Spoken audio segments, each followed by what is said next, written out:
Baik, Ibu lanjutkan materinya. Jadi terakhir kemarin Anda membahas tentang bagaimana cara menghitung likelihood ya kalau fiturnya hanya satu. Jadi angkanya numerik kemudian fiturnya hanya satu.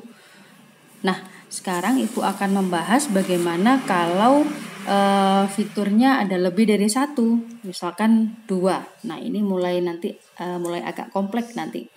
Jadi misal Ibu punya fitur 1, fitur 2 gitu ya. Kemudian Ibu mengumpulkan 5 buah data.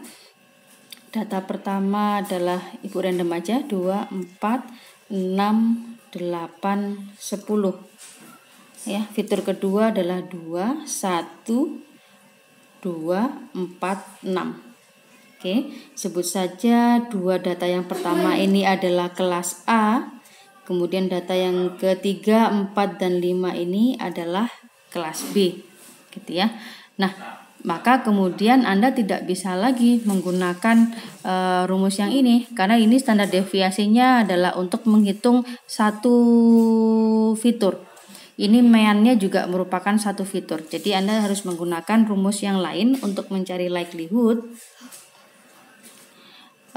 Persamaannya untuk menghitung likelihood adalah 1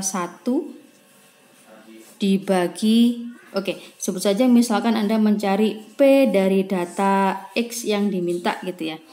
Jadi Anda diminta untuk kelas A, hitung likelihood dari kelas A pada data X. Maka cara menghitungnya adalah 1 dibagi 2 Pi pangkat N per 2. N itu adalah banyaknya fitur yang akan Anda gunakan.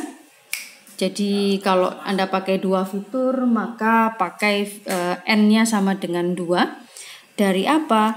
Dari matrik covariance dari A, cari determinannya, kemudian diakar, kemudian dikalikan E pangkat minus setengah dari data yang mau Anda cari, kurangkan dengan mean dari si A, kalikan dengan matrik covarian dari A yang di-inverse, kemudian kalikan data X yang Anda cari dengan meannya A yang ditranspose. Ya, jadi untuk mengerjakan ini Anda perlu mencari yang pertama Anda perlu mencari adalah covariance matrix.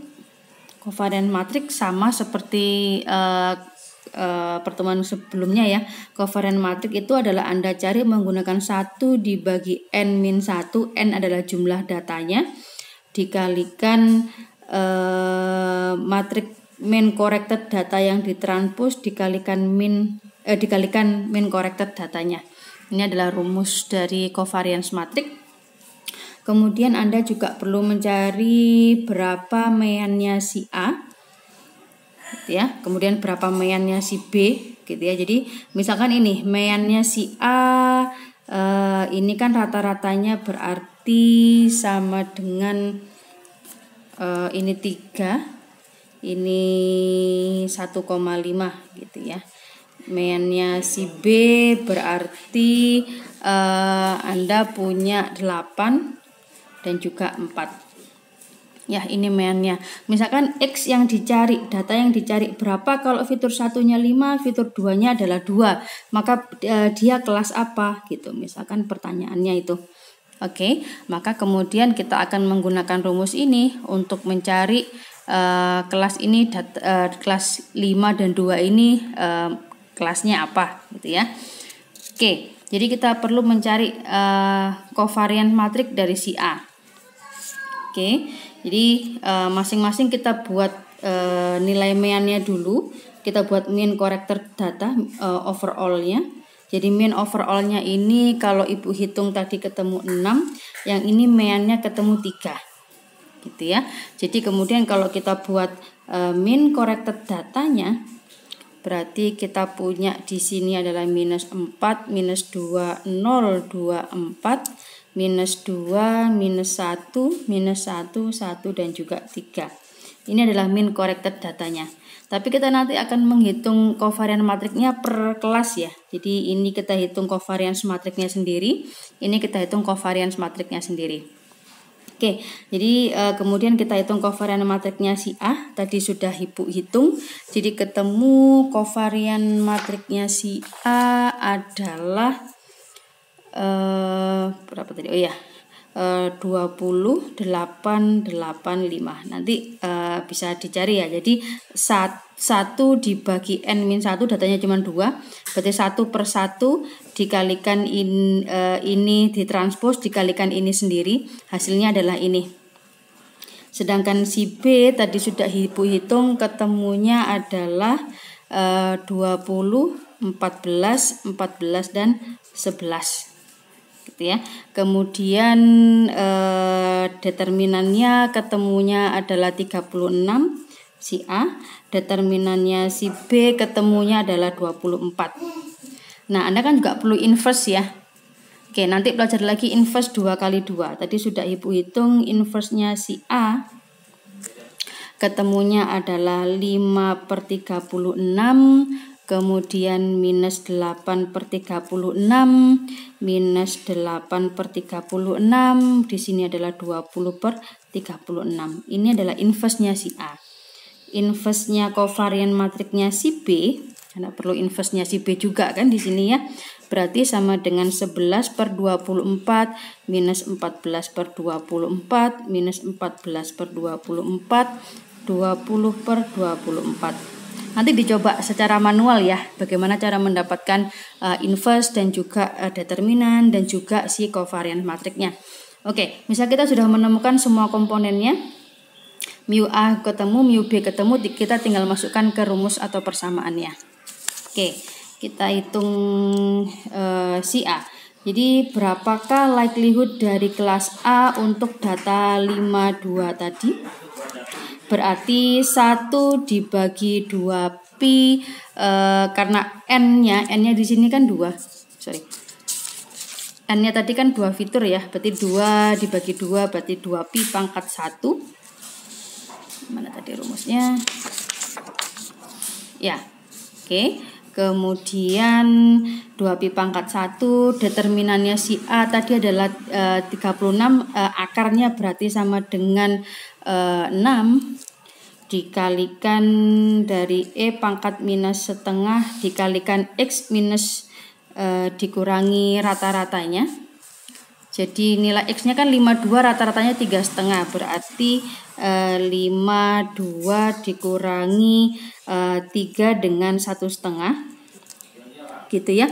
Kemudian dikalikan inverse-nya tadi, inverse-nya si A, 5/36 minus 8/36 minus 8/36 20/36 dikalikan ini lagi tapi ditranspos. Berarti 52 dikurangi 3 1,5, tapi ini ditranspos gitu ya. Oke, tadi sudah Ibu hitung, ini ketemu 0,1 yang bagian depan, ini E pangkat minus setengah. Ini kan akan menghasilkan 2 dengan 0,5. Ini tetap 5/36 minus 8/36 minus 8/36 20/36. Ini kalau ditranspos kan berarti menjadi 2 dengan 0,5 kan gini. Ini adalah 1 kali 2, ini adalah 2 kali 2, ini 2 kali 1. Ini kali ini berarti akan menghasilkan matrik ukuran 1 kali 2. Ini kemudian dikalikan 2 kali 1, maka menghasilkan matrik 1 kali 1. Ya, nanti dicoba bagaimana caranya kemudian menghasilkan matrik ukuran 1 kali 1, sehingga di sini akan ketemu 0,1 E pangkat minus setengah kali tadi sudah Ibu hitung, ketemunya 25/36. E pangkat negatif, maka di sini ketemunya adalah 0,1 dikalikan 0,7 sama dengan 0,07. Gitu ya. Dengan cara yang sama kemudian Ibu akan menghitung berapa likelihoodnya kelas B pada data 5 dan 2 tadi. Tadi sudah Ibu hitung dengan cara yang sama, ketemunya adalah sama dengan 0,04. Oke, sehingga kemudian sudah bisa kita hitung bahwa posterior probability dari data kelas data 52 tadi untuk masuk ke kelas A kan sama dengan probabilitas dari likelihoodnya kelas A di data 52 kalikan priornya si A dibagi evidence-nya kan gitu. Kemudian Anda hitung yang sama juga untuk data 52 di kelas B sama dengan likelihoodnya si B di kelas data 52 tadi dikalikan priornya si B dibagi evidence-nya. Kita hitung yang atas ini ketemuannya adalah 0,07, kelasnya si A tadi kan 2/5 ya, dikalikan 2/5, yang ini adalah 0,04 dikalikan 3/5. Ini ketemunya adalah sama dengan 0,028, ini 0,024, sehingga kalau kita bagi dengan evidence-nya berarti 0,028 ditambah 0,024, 0,028 ditambah 0,024 ya, sehingga kemudian bisa kita lihat bahwa yang ini nilainya kan lebih besar daripada 0,024 tapi beda tipis gitu ya.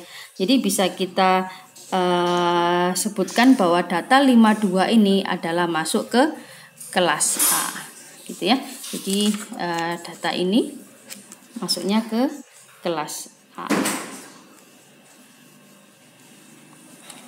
gitu ya. Nanti bisa dicoba cara manualnya. Nah, itu cara menghitung bagaimana kalau lebih dari 1.